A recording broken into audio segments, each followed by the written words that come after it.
नमस्कार बच्चों। आज हम कक्षा 8वीं की पहली इकाई से इस नए सत्र की शुरुआत करने जा रहे हैं। तो पहली इकाई का जो एक पाठ लिया गया है वो है एक पद्य विभाग से, जिसका नाम है डुबा दो अहंकार, और जिसकी रचना की है सम्मानीय रविंद्रनाथ टैगोर जी ने, जो कि नोबेल पुरस्कार द्वारा भी सम्मानित किए जा चुके हैं। इस कविता का शीर्षक दिया गया है डुबा दो अहंकार। अहंकार मतलब क्या बच्चों? अहंकार मतलब हमारा घमंड, हमारे अंदर मैं की भावना। तो टैगोर जी ने ये जो पद्य है जिसे हम गीत कहेंगे, इस गीत के शीर्षक में ही जो कहा है, क्या कहा है? डुबा दो अहंकार। डुबाना मतलब उसे नष्ट कर देना। कहाँ नष्ट करना? हमारे भीतर ही उस अहंकार को दबा देना, खत्म कर देना, नष्ट कर देना। हमारा अहंकार कभी बाहर ना आए, इस तरीके से टैगोर जी ने ईश्वर के चरणों में जो है प्रार्थना की है। तो हम देखते हैं कि इस कविता को हमें कैसे बोलना है। मेरा शीश नवा दो अपनी चरण धूल के तल में, देव डुबा दो अहंकार सब मेरे आंसू जल में।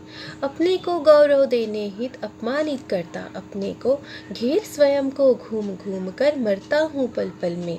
देव डुबा दो अहंकार सब मेरे आंसू जल में। तो इस प्रकार से आपको इस कविता को बच्चों बोलना है। तो अब हम इसका स्पष्टीकरण देखते हैं। पहली जो हमारी पंक्ति है उसमें जो कवि है वो ईश्वर के चरणों में क्या प्रार्थना कर रहे हैं? मेरा शीश नवा दो अपनी चरण धूल के तल में। जो कवि है वो ईश्वर के चरणों में अपना शीश अर्थात अपना सिर नवाने, सिर झुकाने के लिए, ईश्वर के चरण की धूल प्राप्त करने के लिए अपना सिर उनके चरणों में झुके, उसके लिए वो प्रार्थना कर रहे हैं कि हे ईश्वर, मेरा सिर जो है वो अपने चरणों में झुका दीजिए। देव डुबा दो अहंकार सब मेरे आंसू जल में। और इस प्रकार से वो कह रहे हैं, शीश नवाकर ईश्वर को अपना सिर झुकाकर क्या कह रहे हैं कि हे ईश्वर, मेरे अंदर जो भी अहंकार है आप उसे डुबा दीजिए, अर्थात खत्म कर दीजिए, उसे नष्ट कर दीजिए मेरे आंसू जल में। और उस अहंकार को किस प्रकार से नष्ट कीजिए? मेरे आंसुओं के जल के द्वारा नष्ट कीजिए। जिस तरह से हमारा मन भारी हो जाए, हमारे मन पे कोई बोझ हो, तो क्या होता है? हमारे अंदर से आंसू बहने लगते हैं और हमारा मन हल्का हो जाता है।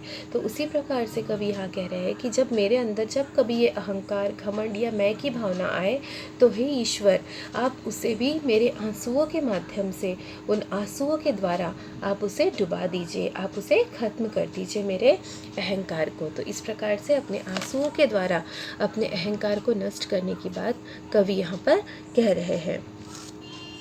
आगे कवि कह रहे हैं, अपने को गौरव देने हित अपमानित करता अपने को। आगे कवि क्या कह रहे हैं कि मैं अपने आप को गौरव देने के लिए, गौरव देना मतलब क्या करना? अपना खुद सम्मान करना, खुद ही अपना गुणगान करना। तो कह रहे हैं कवि कि अपने आप को खुद ही गौरवान्वित करने के लिए, खुद ही सम्मानित करने के लिए, अपना बड़प्पन दिखाने के लिए मैं क्या करता हूँ? मैं अपने आप को ही अपमानित करता जाता हूँ। इस प्रकार से केवल अपने ही बारे में सोच कर मैं क्या करता हूँ कि मैं अपना महत्व कम करता जाता हूँ, क्योंकि मैं तो केवल अपनी ही प्रशंसा कर रहा हूँ, मैं तो केवल अपने आप को ही गौरवान्वित कर रहा हूँ।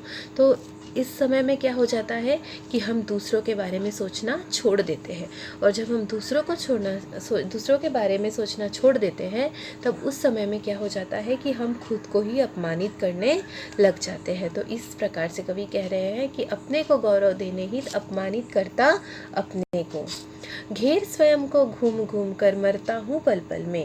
और केवल अपने ही स्वार्थ के चक्कर में अपने स्वयं को घूम घूम के मतलब है अपने ही बारे में सोचते रहना, यानी कभी भी कोई विचार दूसरों के बारे में सोचना ही नहीं, अपने चक्कर में ही पड़े रहना, यानी हम अपने ही स्वयं के आसपास घूमते रहते हैं। तो जब हम अपने ही स्वयं के आसपास घूमते रहते हैं, केवल अपना ही महत्व सोचते हैं, केवल अपना ही स्वार्थ देखते हैं, केवल अपना ही फ़ायदा देखते हैं, ऐसे समय में क्या हो जाता है कि हम कभी ना कभी अकेले पड़ जाते हैं। और हम जब अकेले पड़ जाते हैं, मरता हूँ पल पल में, यानी खुद ही अकेलापन महसूस करता हूँ, फिर धीरे धीरे जो है मैं अकेला हो जाता हूँ, और इस चक्कर में अपने स्वार्थ में पड़कर मैं किसी का भी हित नहीं देख पाता हूँ, तो मैं बहुत स्वार्थी बन जाता हूँ। इसीलिए जो कवि है वो क्या कह रहे हैं कि देव डुबा दो अहंकार सब मेरे आंसू जल में।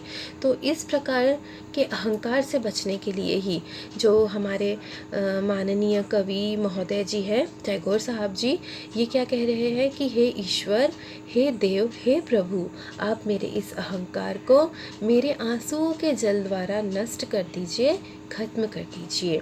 तो इस प्रकार से जो है ये हुआ हमारे इस गीत के पहले छंद का स्पष्टीकरण। तो अब इसका जो दूसरा छंद है उसका स्पष्टीकरण हम अपने वीडियो के भाग 2 में देखेंगे। धन्यवाद।